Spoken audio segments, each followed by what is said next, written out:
We've heard the rather startling news just a few minutes ago that Brian Blessed's wife has been found in an underground dungeon that's completely soundproof. But the twist is she built it herself.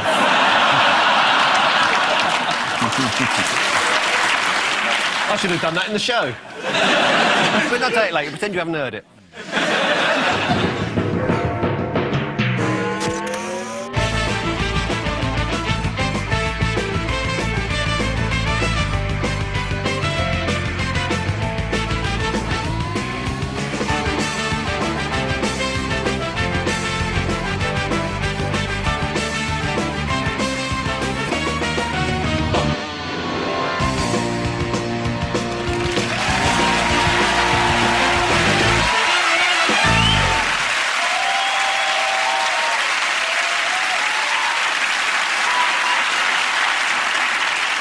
Good evening and welcome to Have I Got News For You? I'm Bill Bailey. In the news this week, in Afghanistan, the net tightens around Osama bin Laden as Britain's top disguise expert prepares to infiltrate the Al-Qaeda leadership.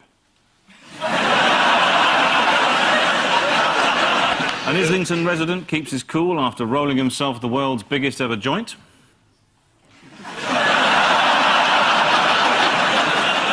And there's evidence that, with a quick squirt of Evo Stick, Hillary Clinton has finally solved the problem of her husband's wandering hands.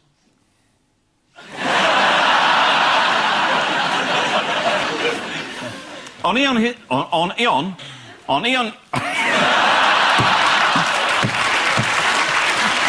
saying is, on Ian...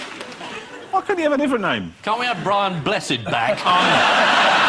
Oh, have you heard the sad news about Brian Blessed's wife? Oh!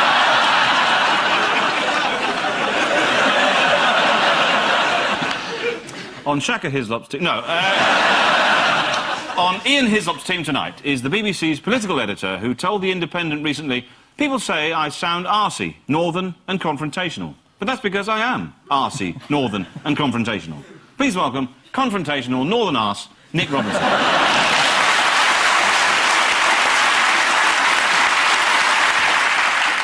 And with Paul Merton tonight is an American comedian who said recently, TV has found a way of showcasing comics on panel shows, but a lot of these shows have become banal, empty and stupid.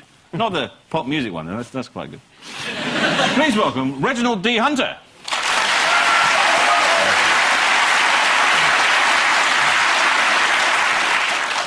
In round one, we cover the biggest stories of the week. Ian and Nick, take a look at this. Oh, it's the next Prime Minister and David Cameron. Host of Have I Got News For You? Yes! We've got rid of him. They are looking sad. They've lost to the Lib Dems. He's got to use public transport again. Oh. And he feels your pain. He does. He's actually eating himself. And he's willing to appear on any sofa at any time. Has he appeared on yours? I don't actually have a sofa at me. Well, I do at home, but it might escape your attention. That would be a bit weird, though, if it appeared on your... Hello. Yeah. My favourite question of the week, actually, was put to him on ITV's This Morning show. It was one of those sort of cosy chat shows, where they introduced him by saying, Prime Minister, we're glad you've come here because we want to give you an opportunity to look human. They lost to the Lib Dems. Well, I know, yes. Third. The Labour Party. They should remember one of the great Borisisms. If you look at Boris' sayings, no disasters, Boris once said. There are no disasters, there are only opportunities, and indeed, opportunities for fresh disasters. We've got a clip of Boris's very first action as mayor. Look at this. I now formally present the new mayor of London, Boris Johnson.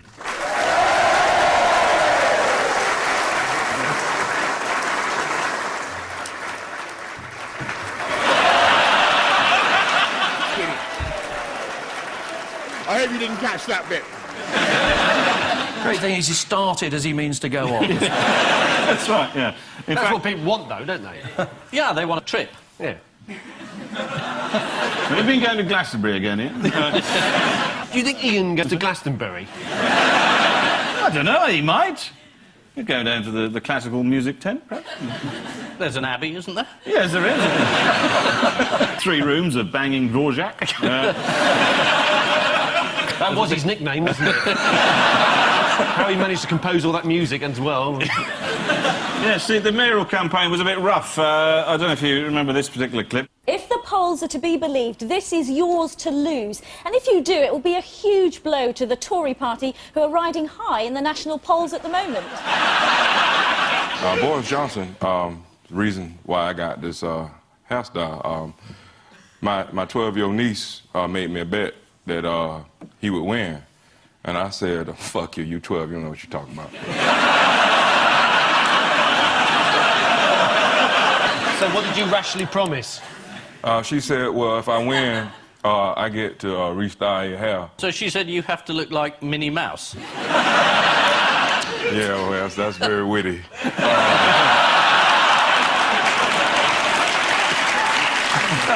Yeah, I was going to say that's pop cut all that, and I thought, oh, that's a bit racist, isn't it?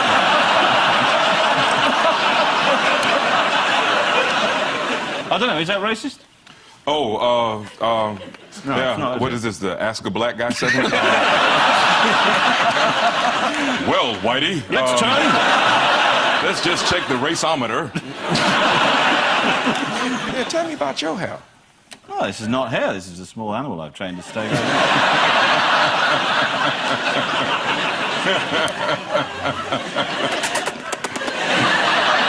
Not now, Lionel! There's another photo opportunity this week. There we go. He's American. No, Oh, sorry, no. That's the wrong one. The other one. Come Nice saluting. There we go. Cameron, has he a fan of Boris, do you think? I think he's ever so slightly nervous, actually. If Boris is any good, then people will say, well, look, let's have him as Prime Minister, which Boris...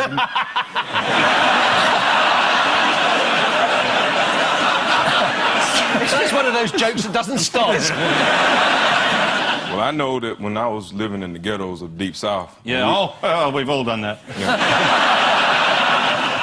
When I was living in the ghettos of Deep South... Okay, well, I'm just gonna let the white folks talk.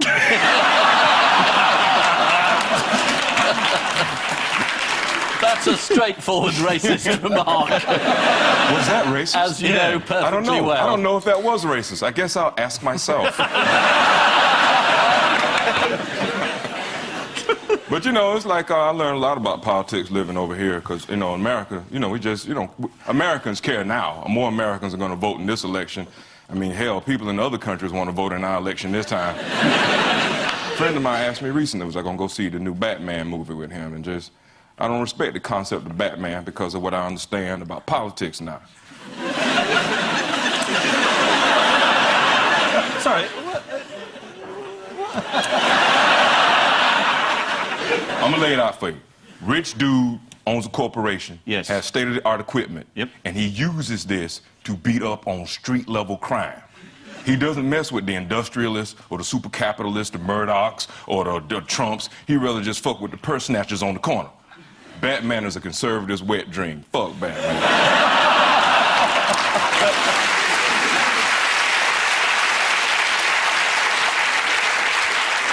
But Boris has announced his first policy. He's banning sort of people drinking on public transport. Yes, he said that we are going to change the rules so that you no longer have the frightening experience of sitting down late at night opposite someone who is not only drunk, but still drinking, and who may be both sloshed and threatening.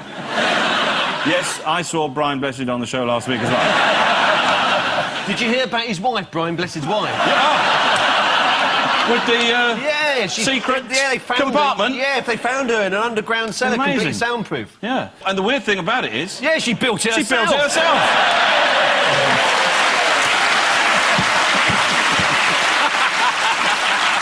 Nick, what did you think of the BBC's coverage of the elections last week? Absolutely brilliant. Should we have a look at Jeremy Vine last Thursday night, explaining the implications of various results for Nick Clegg?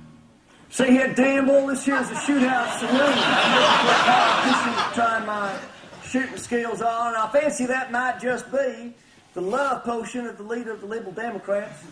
Cleggy boy, you in town? Cleggy boy? You around, boy? Your levers may not fit, but at least you got them on. I'm going to teach you how to point your gun on the street, boy. Have a look at these tin cans. 2004, first one's marked. See what happens if I can shoot this? Just 1 second here. I wish somebody else had a gun. Enough, we can't watch it. No, it's enough. Wow. Now, that's extraordinary, isn't it? That's the entire rationale for the licence fee just gone. I mean, you know Jeremy Vine, don't you? Is he a bit of a tit? Anticipating that you might raise this, I've been provided with a statement by the BBC. It was a joke inspired by the nickname Calamity Clegg. It was innovative, imaginative, and above all, a brave effort to communicate a complex idea in an engaging way. Why didn't they show that bit then? Finally, in our regular Blair Are They Now slot, what was good news for Tony and Cherie this week? They bought a house, haven't they? That's right, they bought another house. Yeah. John Gielgud's old house. There it is. Apparently John Gielgud looks like he's actually still in it.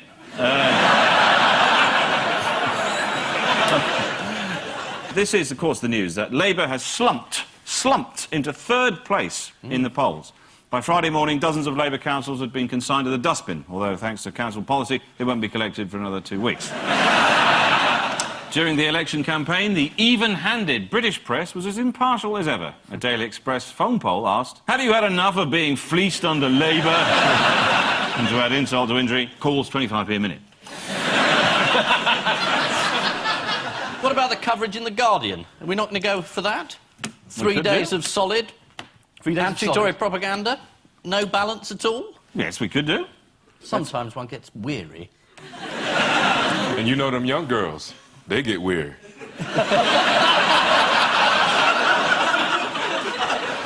Another crisis looms for the Labour Party as Miss Great Britain announced she's standing in the Crewe by-election. Oh, come on, what city's going to elect a vacuous blonde bimbo who doesn't know the first thing of...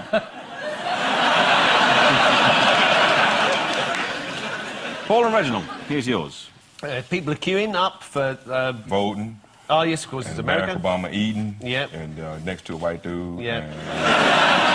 This is showing she can get out of the car as well as she can drink beer. Uh-huh. No snipers. She's on her way to loan her campaign some more money. Yeah. Do you think he's got a chance?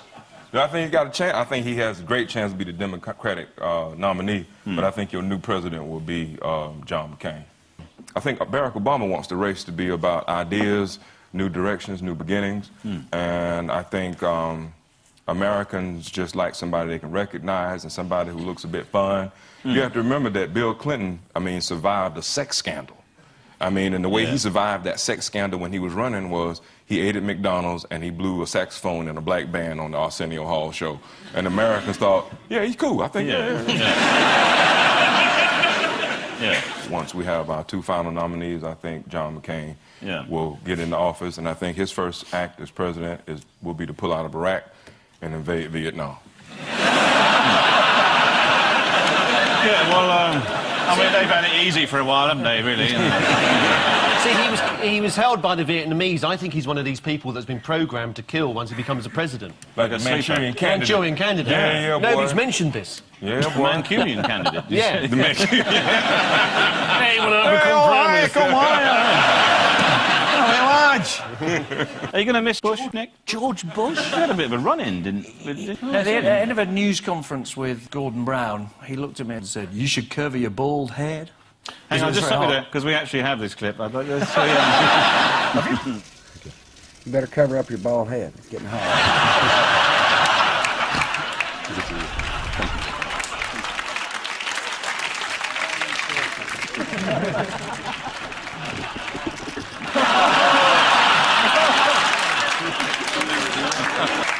In North Carolina, Obama won the backing of 90% of African Americans.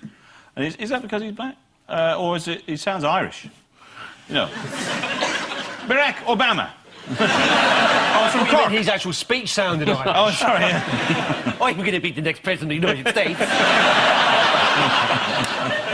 Oh, they're a lovely family, little Keely Obama and Kathleen and Declan. They're lovely fellas. Do you think America is ready, though? Do you think America will ever elect a black president? Do you think that will happen? Even if Barack Obama won, it'll be like Morgan Freeman in that movie Deep Impact. Black man finally get to be president, but the country ain't worth a shit no more.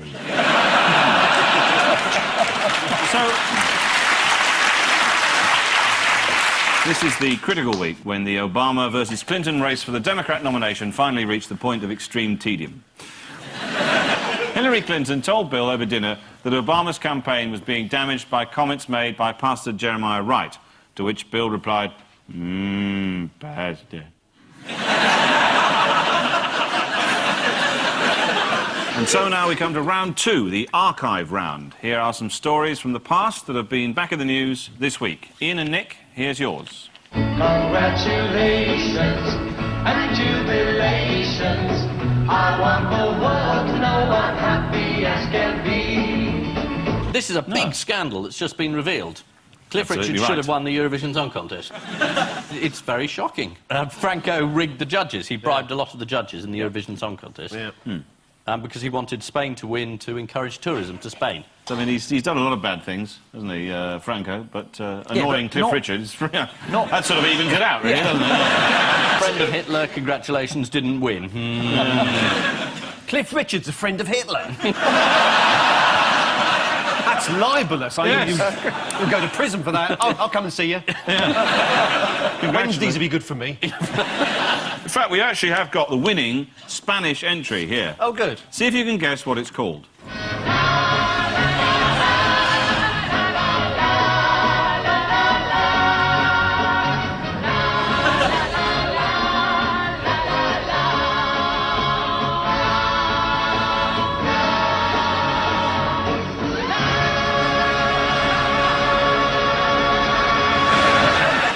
Cliff Richard made a second attempt to win the Eurovision Song Contest in oh, sorry. My phone going. I'm sorry, I do apologise. It's Cliff Richard's lawyer. It's Cliff Richard's lawyer. I do apologise. Yes, he made a second attempt to... Aren't you going to answer it? Sorry, no, I better not. Well, go on. All right, hello? Yes, I'm sorry, I'm doing the... Have I got news for you? Yes, I do apologise. It'll be on tomorrow night. Oh, tonight. I thought maybe I should just take the battery out of it. That's the only way of doing it. It might not work at all, then. There's a button. There's a button you can push. Mine doesn't have a button. Just go off. It doesn't have a button on it. Ain't got no button. No. Oh, man, all right, then. This works on the cycles of the moon. Yes, sorry, I was saying he made a second attempt to win the Eurovision Song Contest in 1973 with a song called Power to All Our Friends. Sounds like another Spanish Civil War song. Yeah, it does. He didn't win that year. Did he not? No, he didn't win. And who rigged it that year? Well, I think there was no rigging. Let's just have a look at the song and you'll probably see why. Power to the boys who played rock and roll, made my life so sweet. And to the girls I knew before, and those I've yet to meet. Power to all our friends. Music that never ends. I love that dance, the pushing a reluctant horse up a ramp dance. And losing your wristwatch in the process. In a related bit of news this week, he said that he admitted he'd once done something under a false name. Any idea what that was? Slept with a woman. He admitted it was one of the Shadow's misses, wasn't it?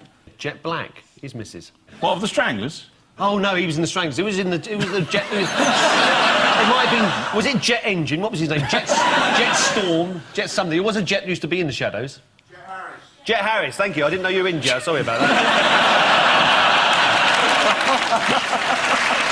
I can remember you when you were a propeller. Little boy. He submitted one of his songs under a pseudonym.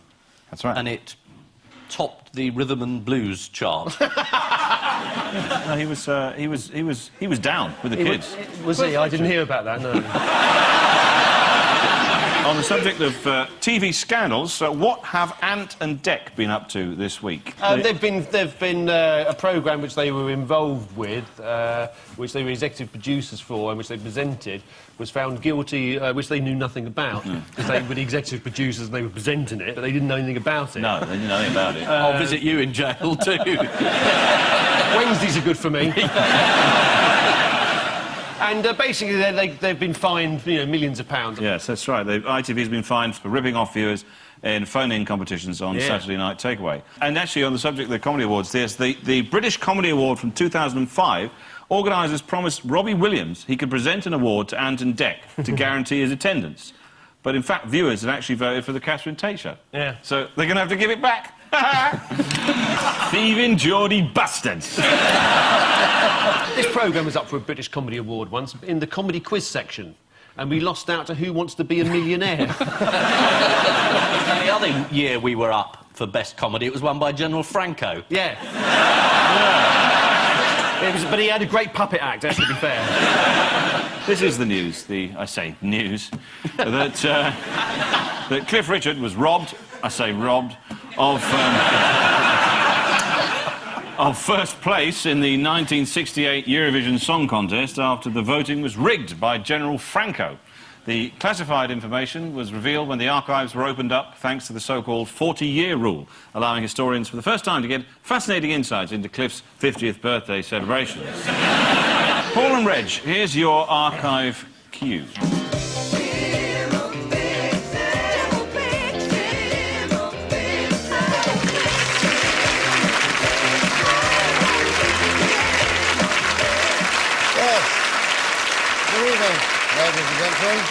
So, yeah, Jimmy Savile, I think they've somewhere in the north, Leeds, they've started a new scheme up where teenagers are to be warned off from hanging around the public areas by the voice of Jimmy Savile. To hear this voice come out of the lamppost, now then, pick that up.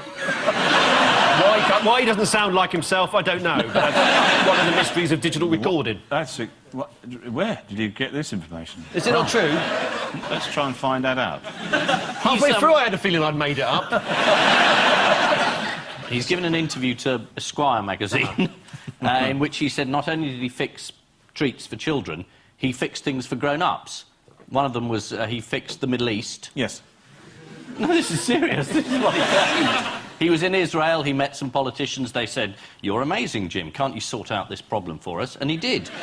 According to the Sunday Times, Jimmy Savile was in the Middle East recording an Israeli edition of Jim'll Fix It. Sorry, I can't get you the Golan Heights back, but I have fixed it for you, Moshe Dayan, to ride on a roller coaster with haircut 100.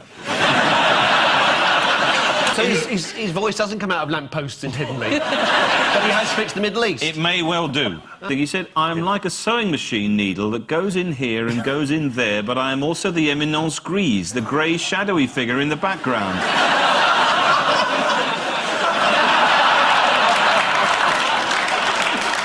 He's really blending in the background there, isn't he? And he said he spent Christmas with Mrs Thatcher for something like 10 years. No, that's a long Christmas, wasn't it? Did nobody think to go outside and check what the time was? She locked him in. It was worse than that. He claims to have spent 11 consecutive Christmases with the Thatchers. He says, "Dennis, me and her, shoes off in front of the fire. There was no conversation, really. Anyone with that sort of entree might be punting for any number of things, but I hardly said a word. She tippled to that."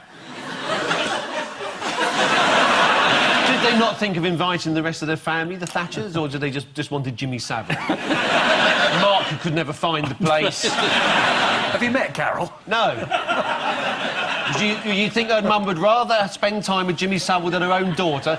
Is that what the BBC political correspondent is saying? My job merely to report speculation. Exactly, yeah. It doesn't actually say that he was invited. No. No.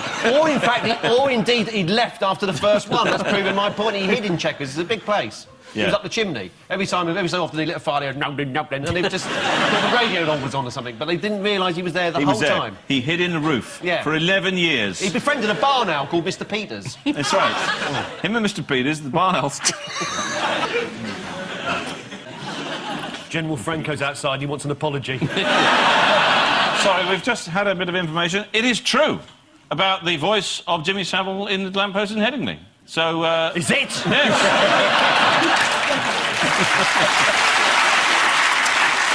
Time now for the odd one out round. Ian and Nick, your 4R. Sir Igor Judge, Major Major, Ryan Nurse, and Vanessa Frisbee. The man called Judge is a judge. Yeah. So he is, in fact, Judge. Yes, Judge. Major Major was a major. He's a fictional character in Catch-22. Yeah. This Ryan Nurse, he is a nurse. He's a nurse, yes. No, he's a man who pretended to be a nurse. He's not actually a real nurse, no. Oh, right. Born But, ambulance. and this is the important bit, she is a Frisbee. Well, is Major Major... Was he not a major? Was he a captain who'd been promoted upwards? He was actually a major. Oh, he and was his a major. name was Major. Not John Major? Not John Major. Or John Promoted Sargent, upwards. indeed. I always thought John Sargent was an unpromoted John Major. It's a joke about ranking. Uptown top ranking. Yeah. Althea and Donna. Yeah. Play me little bass, let me wind up me waist. Uptown top ranking. Boo! That's what black people sound like to us.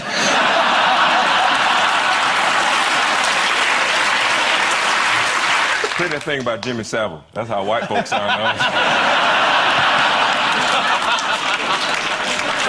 Frisbee's the odd one out because she's got nothing to do with the frisbee. Yes. You're kind of right. They've all done the job their surname suggests, apart from Vanessa Frisbee, who claimed her boss, Naomi Campbell, frisbeed a plate at her. Did it come to court? It did. Did it rebound on her? I was so worried that I was going to do the worst joke of the night. Well, there's still a few minutes left, so... And, yes, Ryan Nurse, he was found guilty of posing as a nurse for 18 months and gaining work using forged medical qualifications. And here's a picture of him. Just to point out, that is actually a dummy. That's not actually a real person, just in case I you think that's were- Michael Heseltine. According to The Sun, the imposter routinely used a second-hand ambulance and some old equipment, while genuine paramedics looked on with envy. Paul and Reginald, your four are smell, chips, Lisa Goddard, and laziness. I like the idea that there's a man who's just laziness. Yeah. But a man with a clothes peg on his nose can't smell, so actually that's a very bad illustration of smell. It's ironic, isn't it? No, it's not ironic, it's wrong. It's wrong. It's ironically wrong.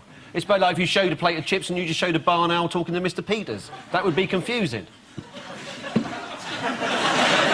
Wasn't the barn owl called Mr. Peters? Well, there's a lot of barn owls in the world. They haven't all got the same name, you know. That would be confusing. I like the idea of a barn owl called Mr. Peters. It's as simple as that. Lisa Goddard, she's an actress. She was in sitcoms. She used to do that charade game on the telly, I think, probably. Give us a check. Yes. She was... Let me see. I've got no idea. Okay, Yeah. When I smell chips, Yeah. I want to eat chips. Yeah. And then after I eat chips, I have sex with Lisa Goddard. And then I feel quite lazy. Yeah. Reg, you're saying this out loud. You can lose your sense of smell, you can lose a portion of chips, you can lose laziness, but you can't lose Lisa Goddard. Is Lisa Goddard the odd one out, though? No. No. OK, well... Are they all side effects of something? What, chips? Boom. Oh, yeah, chips are a side effect of cutting potatoes. I'll give you a clue. Belgium. Belgium. Oh, yeah! OK, right, OK. They're very lazy in Belgium. They eat a lot of chips, they've got no sense of smell, and they don't know who Lisa Goddard is, so she's the odd one out. No, she's not the odd one out. We established that earlier. The sense of smell is the odd one out, because it's the only one that's not there. Okay. OK, we've got two more to guess. You go for the bottom one, I go for the top one. Chips are the odd one out. But why? Because they're the only ones made out of potato. Oh, no, Lisa Goddard. Lisa Goddard! Okay, chips are the only ones that are not made out of people. Yeah. Yes, exactly. Lisa Goddard's made out of people. Smell man made out of people. Lisa Goddard's made out of 4 people. 4 people. Yeah. Product of more than one country. Anita Harris, Tyrone Power, Mr. Peters. and Peggy Lee. Those are the 4 people she's made of, right? Chips, as Reg says, are not made of people. They're the odd one out because they're not human. They are that's not quite the reason I was looking for. Chips are human. Yes! Chips are human. They're the odd one out. Yes! Nobody else is human, just the chips. That's not it! What happened in Belgium recently? Oh, they stopped calling them French fries. Nope. Oh. Something happened in Belgium, The a big momentous stink. event. There was a big opening A big of a place. factory. No. A show, a below. town. At something where you might see a chip. A chip shop. No. Bigger than a chip shop. A potato field, a potato No. factory. No, a building. A building, a Where huge chips are chip building. celebrated. Chips is a big potato building. No! Chips are celebrated celebrated. King Edward, the building! In all their forms. The Chip Museum! Potato Yes! Museum. The Chip Museum!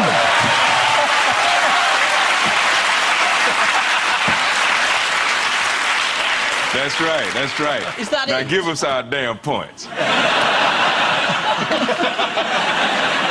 Yeah, they've all had exhibitions apart from Chips, who've had an entire museum devoted to them. The first and only museum dedicated to the chip, the Friet Museum, opened in Bruges this week. What questions do visitors most frequently ask? Why did you do this? Did you have a crinkle cut wing? No, apparently the questions most frequently asked are, where does the potato come from? Was the fry invented in Belgium? What is the secret of making good fries? The answer to all three, I don't care. It says, on the original Belgian Fries website, what advice is given to chip fans visiting Belgium? Come and see the Chip Museum. Pretty much. Yes. It says, I'm visiting Belgium. Where should I go to eat the perfect fries? Come to my place. Who are you? Are you in the fries business? No.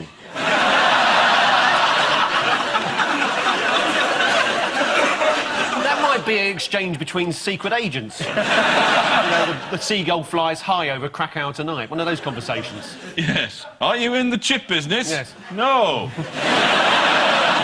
Chips go under lots of different names around the world. In Malaysia, they're known as kentang goreng. In Finland as renskalaiset perunat. And in Scotland as one of your favourite portions. Smells. The Reg Vardy Gallery in Sunderland currently has an exhibition of smells. An exhibition dedicated to laziness has recently opened in Colombia. If you're interested in visiting, the exhibition of laziness is open from 2 o'clock to 15:15. And the Collector's World Museum in Downham Market, Norfolk, has a room devoted to Lisa Goddard. According to her agent, Lisa Goddard starred in Skippy the Bush Kangaroo. Oh, she did, yeah. I don't know, their makeup was good then. Time now for the Missing Words round, which this week features as its guest publication, Trees Are News. Well, they are eventually. And we start with, I'm off to what? See you in a few days. Think what to do now I'm London mayor? I'm off to plant a tree. No. I'm off to the end of the week, see you in a few days. That's a bit boring, isn't it? I'm off to the end of the week, see... That wouldn't be a headline, would it? I'm off to the end of the week, see you in a few days. That wouldn't be a headline, would it? Well, that's just a note on a shop, yeah, isn't exactly. it? Yeah. It's a post-it, you know. I'm off to do a line of coke. Oh, really? Can we not finish this programme first? Can we not do the programme first? Oh, sorry. Sorry, the post office. Rural customers are now having to waste several days getting to and from their nearest post office. A spokesman for Age Concern said, "We are very concerned." Next. As the twig is bent, so the tree's inclined, is a country saying that what? That's ignored at your peril if you're walking under a tree. I have to tell you, this is actually from Trees Are News. Oh, I thought it was from the Mail. Might be from Twig Weekly. They've branched out, apparently. I think you're safe, Reg. If it's an apple tree and an apple fell off, it would not be far away from that tree. So if the tree is bent that way and it's inclined to be that way, then it just is what it is. I don't think they'll fit into that bit there. That's the trouble. The answer is certainly applies to the black poplar.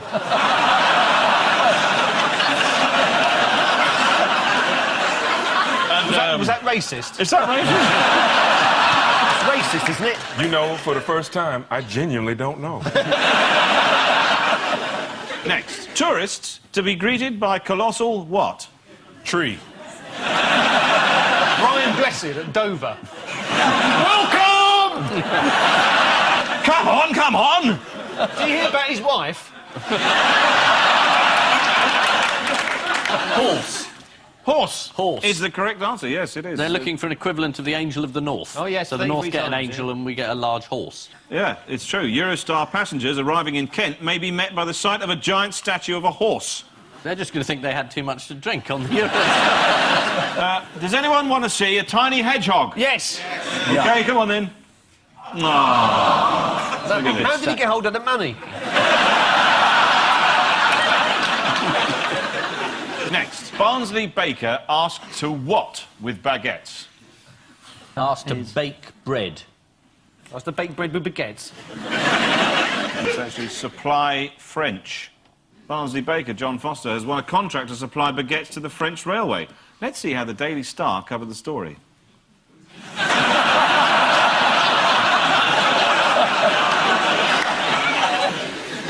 Next, it was evident from first meeting Archie Miles that his talk on trees in Cornwall was going to be what?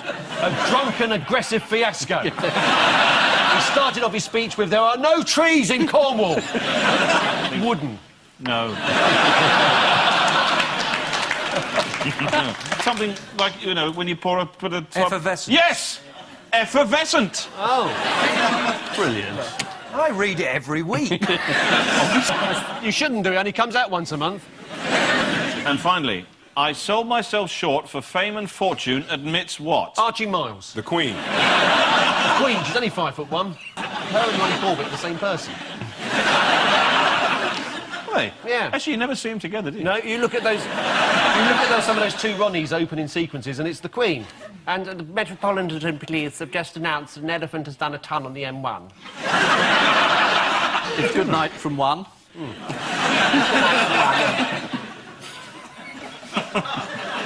Is that not right? It's not the Queen, no. It's Sooty. No. What?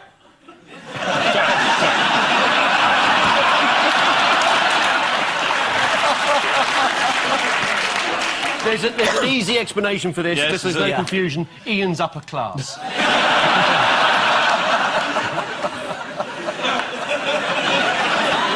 All right. I meant the puppet character who was very popular with his friend Sweep. the answer is Andrea Bocelli. He told the Radio Times, "Every TV appearance based on commercial foundations robs me of time I could have dedicated to more artistically satisfying work." Yeah. Tell me about it. So, let's have a look at the final scores. Extraordinary. Ian and Nick have 11, and Paul and Reg have 5. 5?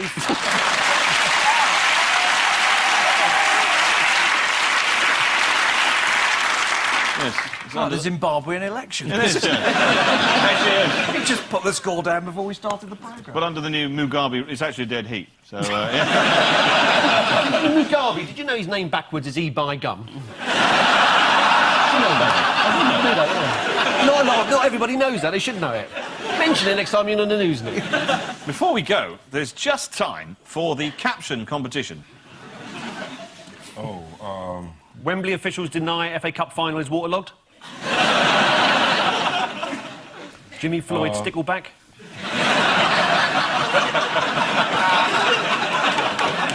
I mean, that's an open goal. He's not going to miss that, is he?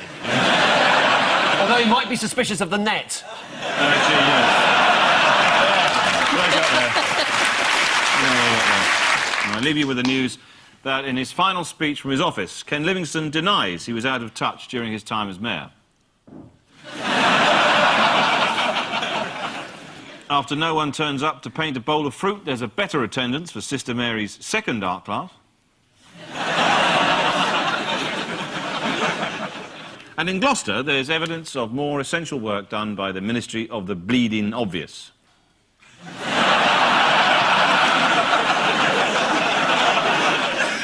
Good night.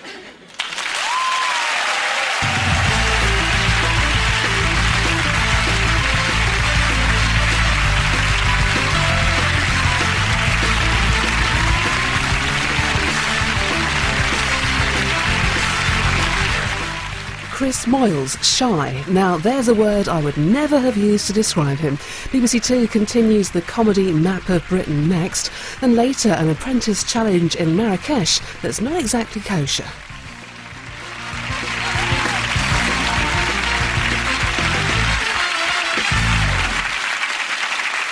I've got to say something. I apologise in advance. OK. But this is very strange and odd. But, Is it a legal note? No, it's. I don't know what it is. It's one of the weirdest things, one of the weirdest requests I've ever been asked in television. All right. Not all barn owls are called Mr. Peters.